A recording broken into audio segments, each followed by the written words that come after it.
नमस्ते, मेरा नाम शुभम है और आप मुझे ब्रेन ऑफ बिहार पे देख रहे हैं। सहारा लाइफ का जो मैटर था, आईआरडीए का जो ऑर्डर था उसके अगेंस्ट में अपील में सहारा गई हुई थी, उसकी डेट आज है।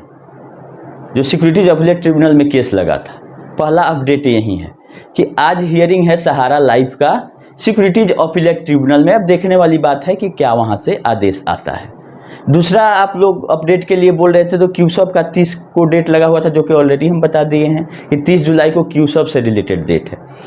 और तीसरा मैटर आज जो डिस्कस हम लोग करेंगे कि सहारा जिस तरह से लीगल पेच में फंसी है, तो हमारे यहाँ एक कहावत है कि माटी के देवता चंदन करे में खत्म हो जाएंगे, कि माटी के देवता चंदन करे में खत्म हो जाएंगे। क्योंकि एक जगह मिट्टी का अगर मूर्ति है और सब लोग जाके उसमें से चंदन लगाएंगे तो 6 महीना साल भर में वो मिट्टी के देवता खत्म हो जाएंगे चंदन लगाने में, क्योंकि वो मिट्टी के जो भी जाएगा थोड़ा सा पोछेगा और 1 साल बाद वो देवता वहां से गायब हो जाएंगे। तो जिसके लिए कहावत बना कि मिट्टी के देवता चंदन करने में खत्म हो जाएंगे, वही हाल है सहारा का। इतना न तरह का इसका डिफॉल्ट है हर एक डिपार्टमेंट का, और सरकार पैसा दिलाने, पब्लिक के दिलाने के पहले अपने चक्कर में लग गई है कि मेरा रिकवरी सबसे पहले हो जाए, जिसका परिणाम आप लोग देखिएगा कि सेबी ने उतने पुराने मामले में 2 जुलाई को एक आदेश दिया है कि 14,000 करोड़ रुपया प्लस उसका इंटरेस्ट हमको रिकवरी करना है, जिसके लिए अकाउंट अटैच तो बहुत पहले से था, उसमें जो बैलेंस था उसको आरटीजीएस मंगवाने का आदेश सेबी ने दे दिया था सारे बैंकों को। उसके बाद 100 एकड़ लीज जो था उसको कैंसिल करने का मीटिंग होता है। तीसरा, ईडी का छापा पड़ता है। चौथा, एक नया रिकवरी है जो कि 29 जनवरी को ही आदेश आया था, जो कि मेसर्स सहारा इंडिया जो पार्टनरशिप फॉर्म है, जिसके मैनेजिंग पार्टनर सुब्रत राय सहारा थे, अभी कौन है नहीं पता है।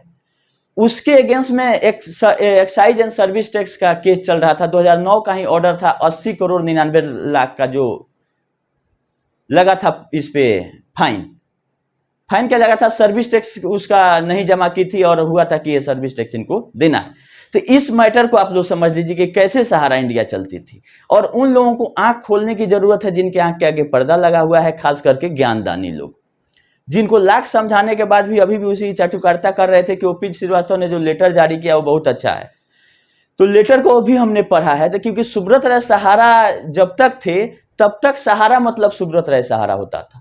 तो वो बीमार हो गए तो 7 नवंबर को एक लेटर उनके ऑफिशियल इससे जारी होता है सभी सहारा से रिलेटेड लोगों के लिए, और वो मीडिया में आ गया था, जिसके लिए हम आप लोग को बता रहे हैं। मीडिया में आया था कि सहारा आफ्टर सहारा श्री के बाद सहारा को कौन संभालेगा। तो वो अपना टोटल रिस्पॉन्सिबिलिटी, मतलब एक होता है ना कि जो काम हम कर रहे थे वो अपने एक लेटर से ट्रांसफर कर दिए थे ओपी श्रीवास्तव को। जब ईडी का छापा पड़ा होगा तो वहां से पूछताछ हुई होगी कि इस साम्राज्य का मालिक कौन है, जिसका लायबिलिटी से 3 गुना संपत्ति है, उसका मालिक कौन है आज के डेट में। तो लोगों ने बता दिया होगा कि एक लेटर जारी हुआ है सुब्रत राय सहारा का, सहारा श्री के बाद ओपी श्रीवास्तव जी। तो उसी खेल के चलते 21 मार्च के डेट में लेटर नंबर 2 दिया हुआ है। इसमें 1 नंबर लेटर था किसका, सुब्रत राय सहारा का, नवंबर में।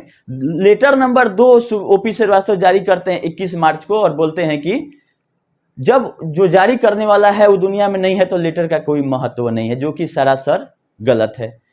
जितना ऑर्डर, ऑफिस ऑर्डर जो कहीं पे पड़ा हुआ रहता है, वो सारे लोग जिंदा हैं अभी तक। तो क्या वो आदमी के मरने से वो ऑफिस ऑर्डर खत्म हो जाएगा? या कोई जज साहब अगर किसी मामले में आदेश देते हैं और जज साहब की मृत्यु हो जाती है तो वो ऐसा कहीं बोला जाता है क्या कि जज साहब मर गए, इनका दिया हुआ आदेश खत्म हो गया? क्या लॉजिक देते हैं मूर्खदानी लोग, कितना ही लोग बड़ा मूर्ख है, हमको समझ में नहीं आता कि वो आदमी मर गया तो उनका आदेश भी खत्म हो गया। हाँ ठीक है, अगर सुब्रत राय सहारा जिंदा रहते, एक दूसरा लेटर जारी करके अपना जो रिस्पॉन्सिबिलिटी फिर वापस लेते, तो एक नया लेटर का जरूरत था। आज जब मर गए, सब कुछ खत्म ही हो गया, तो इस लेटर की जरूरत क्यों पड़ी? लोगों को बताना क्यों पड़ रहा है कि हमारी रिस्पॉन्सिबिलिटी खत्म हो गई?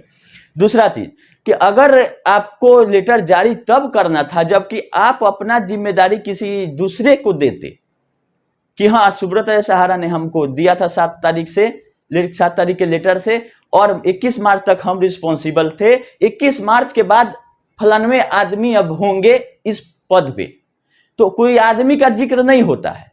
अगर रिस्पॉन्सिबिलिटी सुब्रत राय सहारा जी दिए तो वो इसीलिए दिए कि हम बीमार हैं, हो सकता है कि अनहोनी मेरे साथ हो जाए, तो आगे ओपी श्रीवास्तव चलाएंगे। अब ओपी श्रीवास्तव जो लायबिलिटी था, जो रिस्पॉन्सिबिलिटी था, वो किसी को दिए नहीं, एक लेटर जारी करके अपना पल्ला झाड़ लिए। वाह जी वाह, गजब का लॉजिक है। आपको किसी को ट्रांसफर करना पड़ेगा ये रिस्पॉन्सिबिलिटी की सुब्रत राय सहारा जी नहीं रहे, हम लिए हुए थे, तो हम ये किसको दे रहे हैं, तब जाके कहीं ना कहीं रिस्पॉन्सिबिलिटी से पीछा छूटेगा। खैर ईडी है, जांच कर रही है, कहीं ना कहीं से तार जोड़ के रिस्पॉन्सिबल व्यक्ति को खींचेगी। हाँ, उसी का डर है जिसके चलते ये सब हो रहा है। अब देखिए प्रेस कॉन्फ्रेंस के बाद कोई दूसरा अपडेट नहीं है ईडी वाले मामले में, क्या जांच होता है, किसकी अरेस्टिंग होती है नहीं होती है, जैसा अपडेट रहेगा हम बताएंगे। हाँ, इसका लीगल टीम जो है, हम क्यों बोले कि मिट्टी के देवता चंदन करने में खत्म हो जाएंगे, क्योंकि फिर से 81 करोड़ का सर्विस टैक्स का डिमांड का अपील सहारा फाइल की है, और ईडी के छापेमारी के बाद पहला केस सुप्रीम कोर्ट में अपील के रूप में सहारा इंडिया पार्टनरशिप फर्म जो था उसके द्वारा दाखिल कर दिया गया है, जिसका पहला हियरिंग भी 12 जुलाई को हो चुकी है। और चीफ जस्टिस के बेंच में एक केस लगा था, 3 जजेज बेंच के।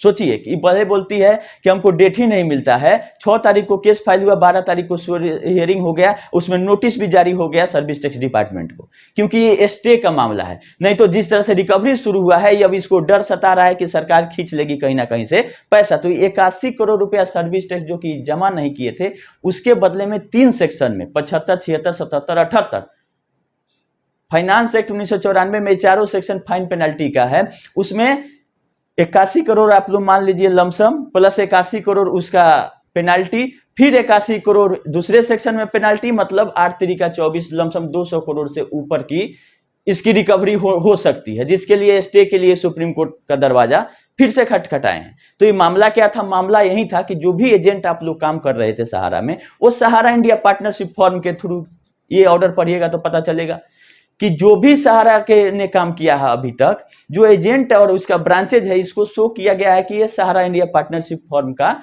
ये पूरा सेटअप है। अगर किसी तीसरे कंपनी में भी पैसा उठाना होगा तो हम इसका सहयोग लेंगे, जिसके बदले में वो कंपनी सहारा इंडिया पार्टनरशिप फॉर्म को कमीशन देगी, जो कि कमीशन लेगी सहारा इंडिया और एजेंटों को उसी कमीशन में से डिस्ट्रीब्यूट करती आई है। तो सहारा इंडिया फाइनेंशियल का मैटर था, सहारा इंडिया फाइनेंशियल कॉर्पोरेशन, जिसमें आरबीआई का लाइसेंस था, जो कि 2016 में निरस्त हो गया है, इसका भी अपील चल रहा है।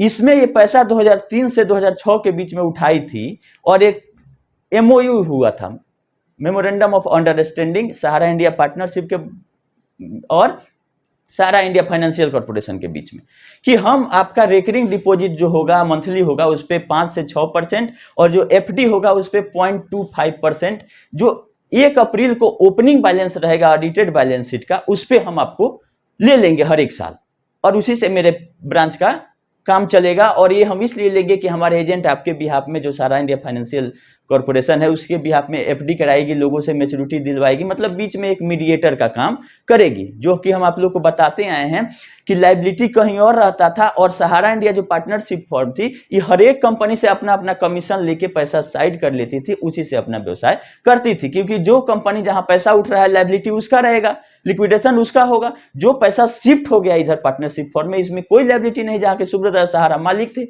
और इसी से सारा खेल ये करते थे।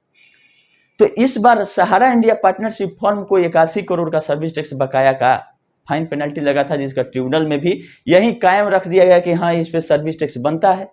क्यों नहीं बनेगा? जब फाइनेंशियल के लिए सहारा इंडिया पार्टनरशिप फर्म सर्विस दे रही है, तो सर्विस के लिए आप 5% ले रहे हैं, और ओवरऑल ये उसमें था कि 3.25% से ज्यादा नहीं होना चाहिए सब मिला के, जो भी कलेक्शन सहारा इंडिया फाइनेंशियल का रहेगा। तो उस पे आप सर्विस तो अपना दिए, उसके लिए सर्विस चार्ज ले लिए, लेकिन सरकार कहाँ गई? सरकार को भी तो सर्विस टैक्स चाहिए। अभी जीएसटी जो आया है, ये उस समय सर्विस टैक्स था, 8%, 10%, 12% के रेट से लगा है समय समय पे सर्विस टैक्स, जो कि ये जमा नहीं किए। इनको रूल रेगुलेशन का कोई आता पता नहीं था, या था तो इनके जो भी लीगल के टीम थे, ये जानते थे कि अगर पेच में नहीं फंसेगी कंपनी तो मेरा रोजी रोटी कैसे चलेगा। हमको तो लगता है कि सबसे बड़ा दलाल इस कंपनी में इसके लीगल विंग में है। ये जानती है कि जितना लीगल में मैटर फंसेगा उतना उसकी कमाई होगी, भले कंपनी भाड़ में जाए। तो लीगल वाला टीम इसको सजेशन दिया हुआ कि मत जमा करो, चलेंगे। तो वही 9 में आदेश आया। तो अब देखिए इसमें इंटरेस्ट लगेगा 15% के हिसाब से 2003 से लेके 2024 तक, प्लस 100% जितना सर्विस टैक्स था उतना पेनल्टी एक सेक्शन में, अब एक जगह और एक सेक्शन में 100%, मतलब 3 गुना। जहां 81 करोड़ में मामला रफा दफा हो जाता, वहां 200 से ज्यादा रुपया लेगी सर्विस टैक्स, अगर अपील सुप्रीम कोर्ट का वहीं कायम रह जाना है तो।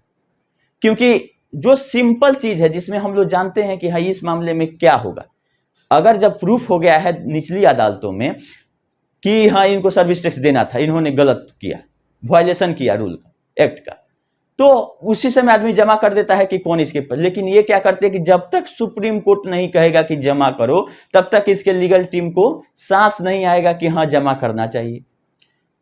अब 81 करोड़ के बदले में 200 करोड़ जमा होगा अगर सुप्रीम कोर्ट भी कायम रख देता है, जो कि अगला डेट है 3 सितंबर।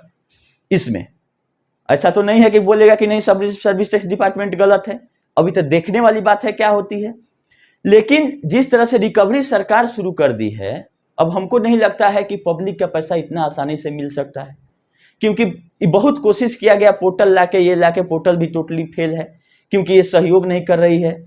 सुप्रीम कोर्ट में डेट में बोला भी गया था मेंबरशिप और अकाउंट ओपनिंग फॉर्म स्कैन रूप में ये नहीं दे रही है, इसको गाइड आदेश दीजिए कि दे।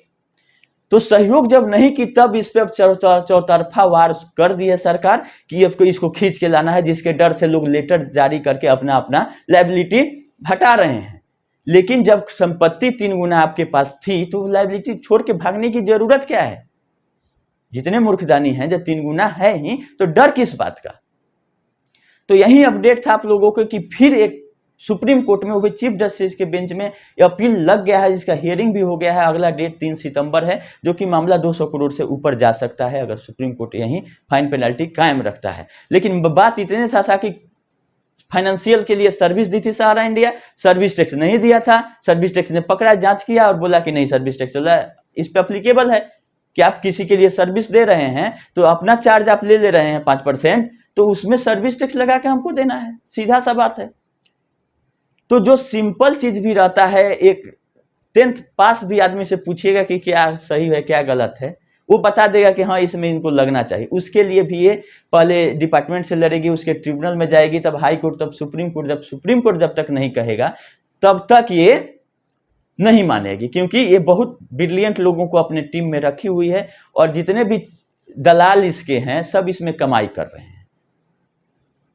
और जैसे चालाक जो होता है वो 3 जगह मखता है, तो 3 जगह मखते हुए सुप्रीम कोर्ट आई है। सहारा से भी जो मामला था, जो सेबी ने कहा था वही सुप्रीम कोर्ट ने भी कहा, और वो भी 5 साल लड़ने के बाद, इतना खर्चा, इतना जेल जाने के बाद भी जो सेबी ने कहा था कि हाँ आपने गलत तरीके से पैसा उठाया, मेरा एक्ट अप्लीकेबल था उस पर, वही कायम रखा। लेकिन इसको एक बार में मानना नहीं था।